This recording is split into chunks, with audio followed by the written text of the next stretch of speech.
East বেঙ্গলে কি একজন নতুন প্লেয়ার, একজন নতুন বিদেশিকে নিয়ে আলোচনা শুরু হয়েছে? দেখুন অনেক বিদেশি শর্টলিস্টেড হয়েছেন, যাদের মধ্যে বেশ কিছু অস্কারের পছন্দের প্লেয়ার রয়েছেন, অস্কারের প্রাক্তন ছাত্র রয়েছেন। আবার এমন বেশ কিছু প্লেয়ার রয়েছেন যারা এই দেশে এই আইএসএল খেলে গিয়েছেন।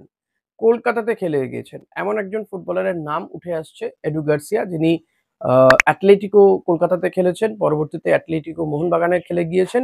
এডু গার্সিয়া এই উইঙ্গার এবং অ্যাটাকিং মিডফিল্ডার দুটো পজিশনেই খেলতে পারেন।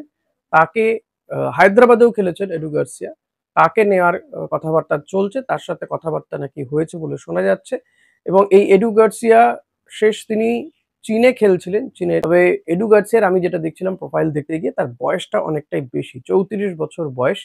তো এই জায়গাতেই আমার একটা খটকা আছে যে এডু গার্সিয়াকে কি আদৌ টিমে নেওয়া হবে?